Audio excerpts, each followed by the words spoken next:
ఏడాదిలోనే సూపర్ 6 హామీల్లో 85% అమలు చేశామని మంత్రి కొలుసు పార్థసారథి అన్నారు.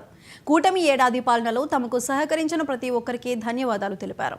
అభివృద్ధి సంక్షేమం రెండు కళ్లలా ముందుకు తీసుకువెళ్తున్నామని, గత ప్రభుత్వం వారసత్వంగా 10 లక్షల కోట్ల అప్పుల గంప మాకు అందించిందని, అయినా వెనక్కి తగ్గకుండా అభివృద్ధి సంక్షేమ పథకాలను సీఎం ముందుకు తీసుకువెళ్తున్నారని వెల్లడించారు. చదువుకుంటే అంతమంది పిల్లలకి ఇచ్చే కార్యక్రమం మేము చేస్తున్నాం. మొన్నటి రోజున ఏదైతే తల్లికి వందనం కార్యక్రమం మేము ప్రారంభించామో అది దేశంలోనే కాదు ప్రపంచంలో కూడా ఇంత పెద్ద ఎత్తున ఈ కార్యక్రమం చేసిన దాఖలాలు లేవని చెప్పేసి నేను భావిస్తూ ఉన్నాను.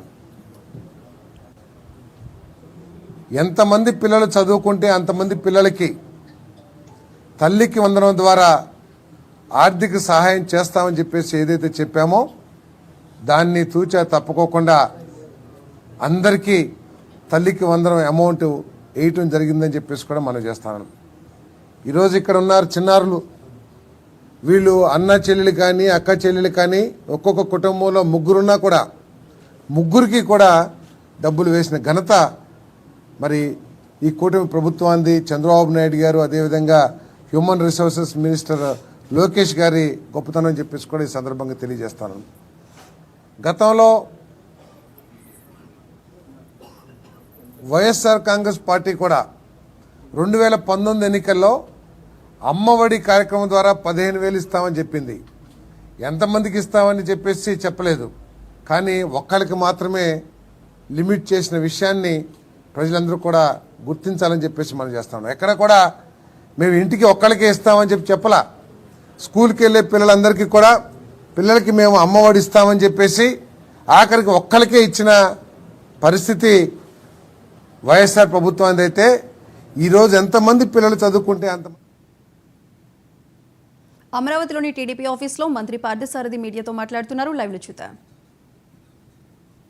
సంవత్సరానికి ఎన్టీఆర్ భరోసా పెన్షన్ కానివ్వండి, ఒకే ఒక్క రోజు 67 లక్షల పైబడి విద్యార్థులకి మన తల్లికి వందనం కానివ్వండి, దీపం పథకం కానివ్వండి, రేపో మాపో కొన్ని లక్షల మందికి అన్నదాత సుఖీభావ ఈ కార్యక్రమాలన్నీ చేస్తూ మా తల్లికి వందనం ద్వారా, ఫీజు రింబర్స్మెంట్ ద్వారా ఎవరైతే చదువుకుంటున్నారో ఆ పిల్లలకి మంచి భవిష్యత్తు కలిగించే విధంగా ఈ రాష్ట్రాన్ని పారిశ్రామికంగా అన్ని విధాలుగా కూడా అభివృద్ధి చేస్తూ ప్రభుత్వ ఉద్యోగాలను కూడా 16,300 ఇచ్చిన ఘనత ఈ ప్రభుత్వాన్ని చెప్పేసి మనం చేస్తాం. అంతేకాదు రైతుల సమస్యలు అనాదిగా వస్తూ ఉన్నాయి. రైతుల పట్ల ప్రతి ఒక్కళ్ళు కూడా సానుకూలంగా స్పందించాల్సిన అవసరం ఉంది, చర్యలు తీసుకోవాల్సిన అవసరం ఉంది. ఈ ప్రభుత్వం మీరు ఎగ్గొట్టిన 1,637 కోట్ల రూపాయలు కూడా రైతులకు ఇచ్చాం. మీరు ఎగ్గొట్టిన పరికరాలు ఏదైతే ఉంటాయో వ్యవసాయ పరికరాలు, ఆ పరికరాలన్నీ కూడా మళ్ళీ రైతులకు అందించే కార్యక్రమం చేస్తూ ఉన్నాం.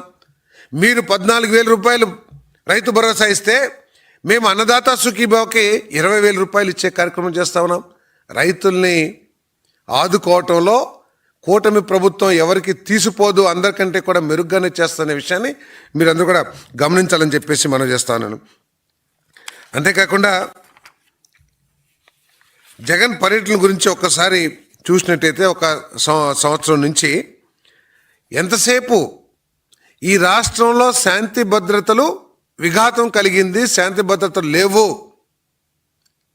ఈ రాష్ట్రంలో ఎటువంటి కార్యక్రమాలు జరగట్లేదు అనే అబద్ధాన్ని ప్రచారం చేయడానికి మాత్రమే ఈ ప్రతిపక్షం పనిచేస్తుందని చెప్పేసి మనం చేస్తా ఉన్నాను. నేను మీరు ప్రోత్సహిస్తూ ఇటువంటి నేర ప్రవృత్తి రాజకీయాలను మీరు ప్రోత్సహిస్తూ ఈ రాష్ట్రానికి ఉన్న బ్రాండ్ని డ్యామేజ్ చేయడానికి మీరు ప్రయత్నం చేస్తారని చెప్పేసి కూడా నేను ఈ సందర్భంగా నేను తెలియజేస్తా ఉన్నాను.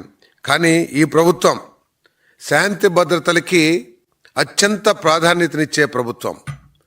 గతంలో కూడా చంద్రబాబు నాయుడు గారి ప్రభుత్వానికి దౌర్జన్యాల్ని, అశాంతి సృష్టించే సంఘ విద్రోహ శక్తుల్ని పీచమరిచిన ప్రభుత్వం చంద్రబాబు నాయుడు గారి ప్రభుత్వాలు గతంలో కూడా అని చెప్పేసి మనం చేస్తున్నాం.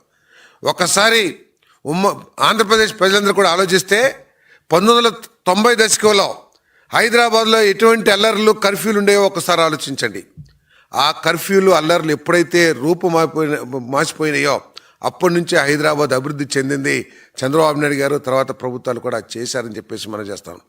సో ఈ రాష్ట్రంలో మళ్ళీ అటువంటి విధ్వంసకర రాజకీయాల్ని ప్రోత్సహించడానికి తన స్వార్థం కోసం జగన్మోహన్ రెడ్డి గారు ఇటువంటి విఘాత కార్యక్రమాలు చేస్తున్నారని చెప్పేసి మనం చేస్తాను. ఎట్టి పరిస్థితుల్లో కూడా ఈ ప్రభుత్వం మీరు చేసే ఈ సంఘ విద్రోహ కార్యక్రమాల్ని చూస్తూ ఊరుకోదు. మీరు అధికారంలో ఉన్నప్పుడు దేశంలో ఎక్కడ గంజాయి లభించినా కూడా దానికి మూలాలు ఆంధ్రప్రదేశ్లో ఉన్న విధంగా మనం పత్రికల్లో చూసాం.